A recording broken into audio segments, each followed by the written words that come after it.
By motorizing the lead screw, we no longer need to spend time fiddling with the change gears and can adjust the pitch of our thread or the speed of material removal with a click of a button. And by motorizing the second axis, we can start making cones, spheres, conical threads. Once we attach motors to one or both axes, we need to control them. And this is where the metal lathe controller comes in. Sometimes they're called electronic lead screws. This is the first version of my Nano ALS electronic lead screw. It's very basic, just for one axis, but it got the job done.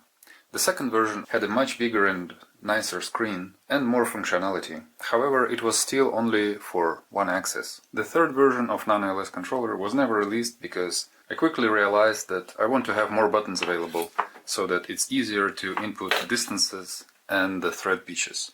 Fourth version of Nano ALS controller was still open source, but it was really hard and expensive to manufacture yourself. I produced and sold more than 100 of these controllers, and they are pretty nice to use, with full numeric keyboard and dedicated buttons for the modes.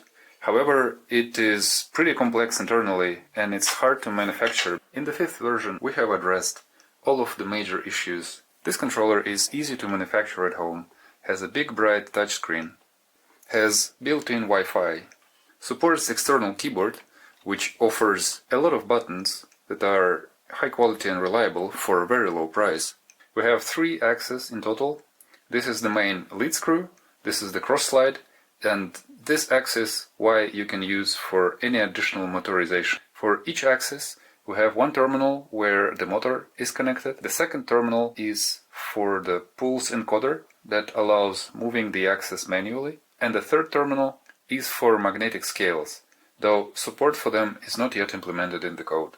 Additionally, we have 2 ports for a 3-axis joystick with a button, input power, a port for PS2 keyboard, encoder for the spindle, and this port provides power and 2 lines that can be used either for input or output.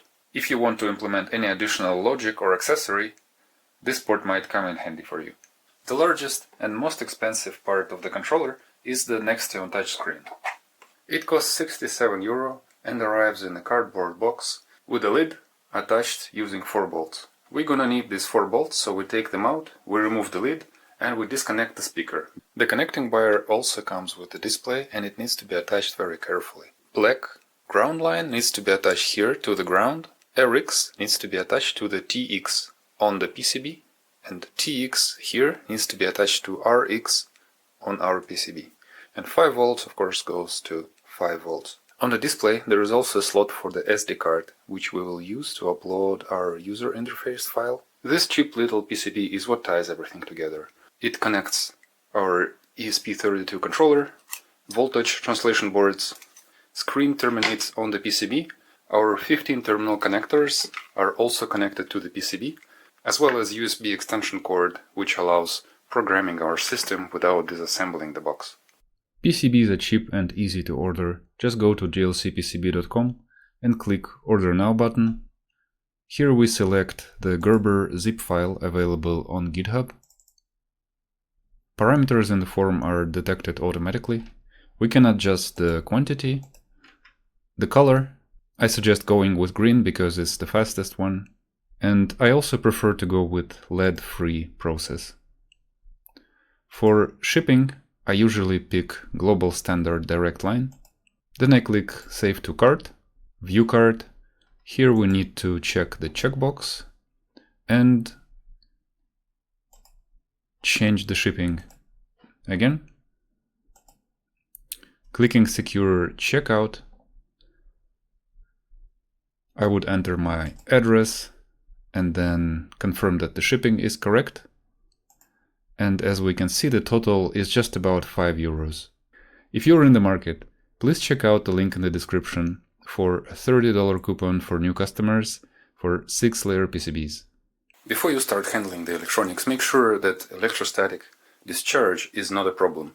For this purpose, I never wear wool socks.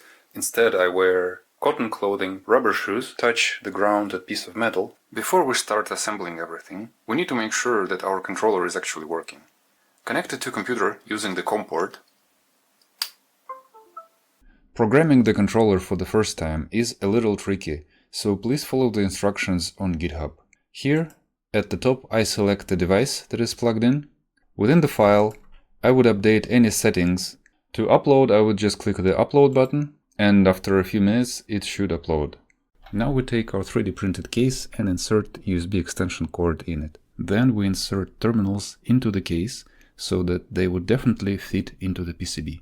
Make sure that arrows on the terminals are pointing up. Now we take our voltage translators and carefully insert them in place. This way you can see the part is on the same side as the outline and the dimples are in the same spot.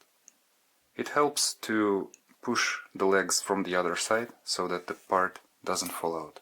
Now is a good time to solder the legs for both voltage converters and for the 90-degree 4-pin header that we will use to connect the display to the PCB.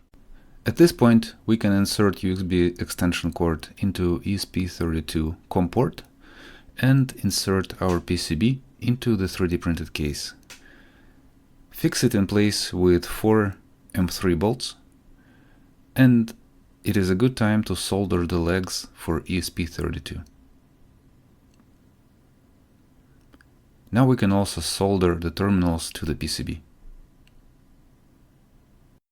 Melt in M5 threaded inserts from inside the case. Now we can connect screen to the PCB using 4 wires and assemble our box.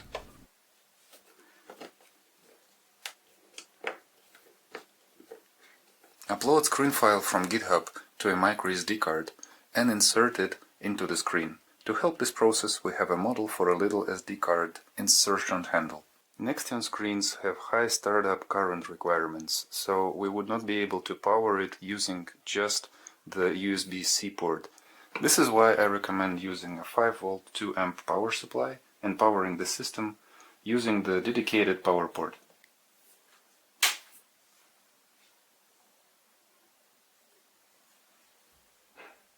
Now that the screen has finished programming, we can remove the SD card.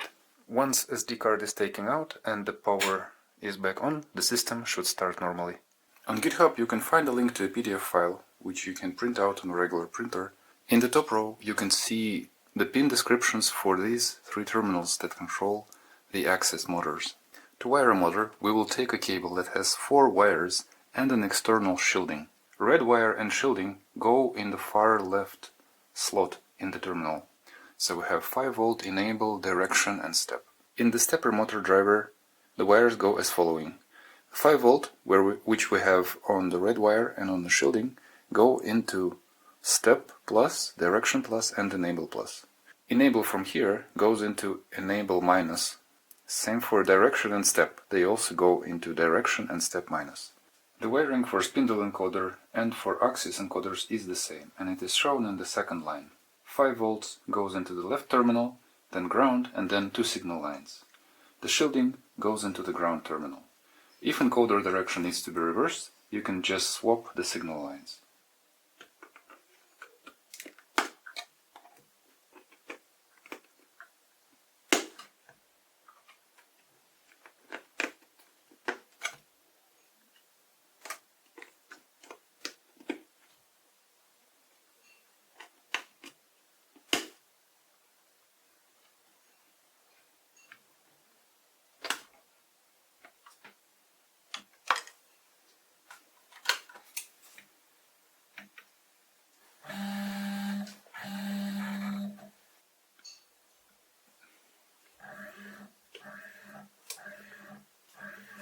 The manual on how to use the controller using the touchscreen or via the optional keyboard you can find on GitHub.